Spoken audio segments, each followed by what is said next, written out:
crime wave in Gotham. Other breaking news. Water. Wet. Coming up, more problems for a troubled earthquake. theater. Yep, We're having an earthquake. Breaking into homes and tickling people. Fans quickly trashed his pantsless look on social media. Also, in other news, The whistles go woo! He was murdered and then set on fire while celebrating his birthday. He's on the lean and the model. I said, oh, Lord Jesus, it's a fire. He thought the car was a spaceship and that the driver was an alien. He lost his life savings, $2,600, and all he has to show for it is this stuffed banana with dreadlocks. Dan, Christian Winfield from SB Nation has been doing some pretty good work as of late, whether it be with the dietary stuff that I've been reading from him. And my guy, Chris Cason, who also is a contributor for GQ, has been doing a lot of dietary stuff. he write the piece on veganism in the NBA? Yeah, Chris Cason really did in GQ, and also Christian Winfield did for SB Nation. I think that's the one you saw a couple of days ago. He was in Brooklyn and caught up with Cavaliers guard, and it's so crazy to say it, Derrick Rose. Says moments before Cavaliers play and eventually lose to the Nets on Wednesday, Derrick Rose is sitting at his locker. He normally tries to stay away from candy, but today he's scarfing down the newest now or later, the shell-shock candy-coated chewy bites to be exact. He says, quote, "These past couple of years, I haven't been eating that much candy. They messed me up, man. They just started making these types of candy, so I'm going to get back to eating healthy after this year." So Derek's like, man, they put this new junk out on the street, and I just got to get my fix.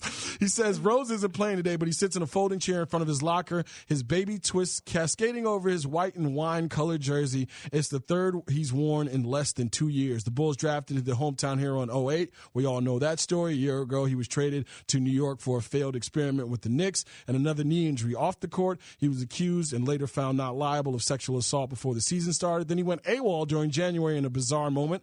On the court, he played in only 64 games with the Knicks, putting up 18-4 on a modest 47% shooting. 29-year-old guard then quietly signed with the Cavs during the offseason and is now seeking happiness and maybe an NBA title. He says, everybody's searching for happiness, and I think that's where I'm at right now. I'm in a great space mentally, physically, and emotionally, and spiritually. So right now, I'm just trying to gauge that, learn every day, and be mindful of where I'm at right now. Talking to some people that are still around him and have been around him, they echo this 100%. Derrick Rose has been in a dark place for a long time, and you dating back to those knee injuries, and it's a long time for someone to be, and I won't say in a state of depression, but just in the fog, not being able to do the things that his body once did, and also finding himself in situations that he should not be proud of on any level, no matter if he was found not liable or not. But talking to people around him. That was a sordid and tawdry affair. Talking to people around him, this calf situation, and LeBron, more importantly, LeBron has been what he thinks is the most important influence in his career so far. Wow. Yeah, LeBron has made him. You know, we talk about my bad guys. Kevin Garnett gets dropped on the Celtics, and all of a sudden Ray Allen and Paul Pierce turn into real defenders because it's only so many times you can say my bad to Kevin Garnett. It's only so many times you're going to miss workouts with LeBron James before he calls you out in front of everybody. That's the king. It's only so many times you're not going to run hard. It's only so many times you're not going to play defense around him. Dwayne Wade's going to learn that really quickly just because you're friends. In the playoffs. Yeah. Regular season. But I'm just saying he won't. He holds people to a championship standard. He says he's somebody you can learn from every day, takes the game very seriously. He's a professional. And come on, man, it's like a blessing being around him. So Derrick Rose finding one-time nemesis. I know, right? Those two went at it for years, and he was bounced out of the playoffs year after year after year, and he's found himself playing next to him, and he thanks his basketball god for that. This from the Santa Rosa, California Press Democrat. You know, they've been dealing with wildfires in the Bay Area, and one blew through Santa Rosa and apparently destroyed a bunch of buildings with the exception of a Carl's Jr. restaurant that was left standing. Wow. Never had it. Have you had Hardee's? Mm-mm. Okay, it's great. Okay. It's great. Carl's Jr. / Hardee's. What we have in Zona? Was it In-N-Out? That was Whataburger? Whataburger. Whataburger, okay. Yeah. Carl's Jr. is outstanding. Okay. So what they did was, because the Carl's Jr. remained, they decided to have a special day where they were preparing 165 superstar with cheese double burgers for first responders in the area. Wow. So they decided they were going to take care of the first responders when the buildings around them were burned down, and they survived. And as they were preparing the burgers, the restaurant caught on fire. Oh, no. What? Yes. That's like a bad joke.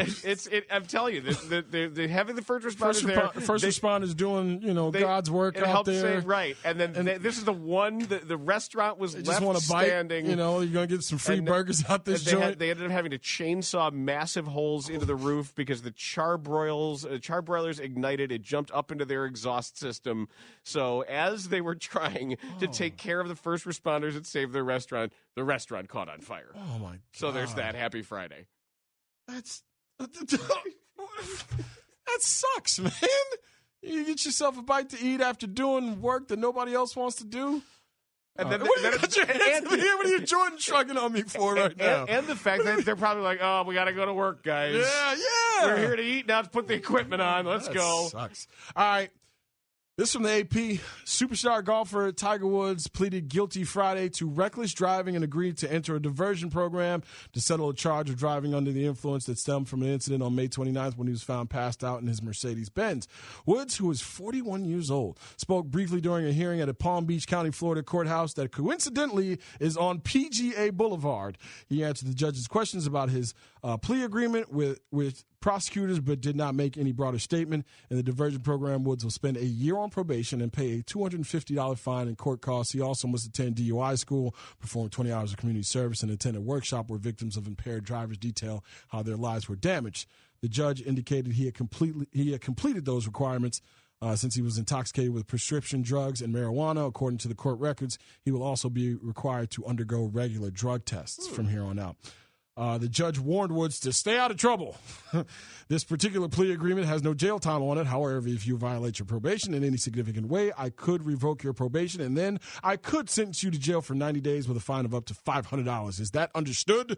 Judge Sandra Basso Pardo said. Woods nodded. And we get to that question that we ask every single year, and it seems like that question, more so than not, is being answered with a yes. Tiger Woods is done, right? He posted a video of himself swinging a club. It sounded like the return of the Stinger or something like that. Tiger Woods is done, though, isn't he? Done competitively, done contending. You think Tiger Woods is going to win a tournament sometime soon? Well, are you saying play in a tournament or win one? Win one. I don't think so. I don't either. I don't, but I don't think he's done playing. I think he's probably done winning. Not only has his skills eroded, the other golfers have gotten way better. But the average quality of golfer now is in a place. There's like 11 guys who can win a major at any point in time. Maybe more. More than that? 20? Probably more worldwide. Yeah, sure. Yeah, he's done.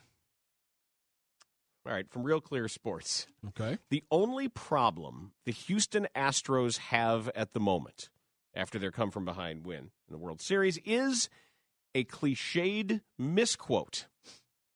And that is, Houston, we have a problem. Houstonians have been begging the media and everyone who will listen, including the Wall Street Journal, to stop using the hackneyed phrase, which is actually a misquote of a 1970 communication between Apollo 13 and Mission Control in Houston. The actual quote, if you're wondering, is the much less sexy, okay, Houston, we've had a problem here. Even Houston native William Broyles, who co-wrote the screenplay for the 95 movie Apollo 13, starring Tom Hanks, who delivered the much sexier misquote on the silver screen, is a little apologetic. Right. He said, it just sounded like it came off the tongue more easily. We had no idea it would become such a trope for everything. Change history. NASA, on the other hand, isn't crying the blues because the phrase is clearly free marketing for them. And then Kelly Humphreys makes reference to something that Ed Harris said as Gene Kranz. We think of it as one of our finest hours here. In fact, they named their new podcast, Houston, We Have a Podcast. Of course. That's pretty cool. That's actually NASA. That's pretty good. NASA's podcast. It's called Houston, We Have a Podcast. That's pretty fresh. But the people in Houston are sick of it. Now, it reminds me, why is it that the great space-related quotes are all wrong? They're all misquotes because even Neil Armstrong, he misquoted himself. Did he? Yes, because when you realize what he was trying to say when he stepped on the moon and he screwed it up, because it doesn't make sense what he said. He meant to say, that's one small step for a man, one giant leap for mankind. But he left out the indefinite article, so it became that's one small step for man, one giant leap for mankind, because man and mankind in that context mean the identical thing. I never thought about that until you said it. He's talked about it, but he screwed it up when he stepped on the moon. He was supposed to say that's one small step for a man. And then all the women who spell their women with Y would be like, what the hell's going on with that? What about everybody else? Why do they sound like a caller, by the way? I don't know. That's how everybody sounds when they're mad. From some funny news to some very, very tough news. Bills tight end Logan Thomas missed practice on Wednesday this week, but it wasn't because of a lingering injury from last Sunday's game. Thomas's wife, Brandy, was not due to give birth to their daughter, Brooklyn Rose, until April, but delivered the child on Tuesday. Ooh. The baby died a short time later, and Thomas returned to work with the team on Thursday. So this guy misses a practice and returns to the team on Thursday. Thomas said via WKBW that being with the team helps take his mind off of things. He talked about his emotional fight, and his coach says he seems to be handling it as well as anybody could at this point. And when I read this in the Pro Football Talk and NBCSports.com sends their condolences to the Thomas family for their loss. And when I read this, as a guy who had a premature baby, my kid was born 7 weeks early, not as drastically early as this one. And think back to the J.R. Smith story where you see J.R. Smith with his daughter, and his daughter is going through the normal developmental stages, and you think about all those parents that you see walking around every single night when you're leaving and you're coming and going. I read this story, man, and this is one of those stories where you think about guys playing in the NFL and everybody's got it made, everybody's got all the money in the world, and everybody's just a number, and then you dig a little deeper or you find out that they go through the same things, sometimes even worse than we do, no matter how much money they got. I thought I was bad for the Carl's Jr. burning. Wow, that's kind of a downer to finish on. I didn't know you needed to be happy this entire segment. I guess I don't. Would you like to go tell a homeless person how to thank you when you're giving them money? Next time I see him. Okay. Next time I see your guy, I'm gonna. Who's this guy? No home Bob. This guy needs the water squirting flower now. What big red shoes over here all the time? Is that what needs to happen now? That's all I needed. I didn't know fun and feckless went along with Dan Bernstein all the damn. Feckless Friday. I got a 4-pound bag with 5 pounds worth of sex toys. I gotta go flush out the urinal. They won't hear me. I'm gonna wait for Terry right here on his day off and kick his ass. Nice. He's broadcasting from home. What? I'm gonna go knock over a garbage can I'm now. a weirdo machine. This segment brought to you by TheraWorks Relief. I hate you. To relieve. Why would you make me feel bad about reading that story? I thought maybe you had a funny thing coming after that. I thought there was a punchline to the dead baby thing. There was no punchline. You jerk. Son of a... Like, what the hell is wrong with him? We laughed during the whole damn show. I read one story that touches the heart, and all of a sudden I'm the bad guy on the show? That's all good. Kiss my ass, Dan Bernstein.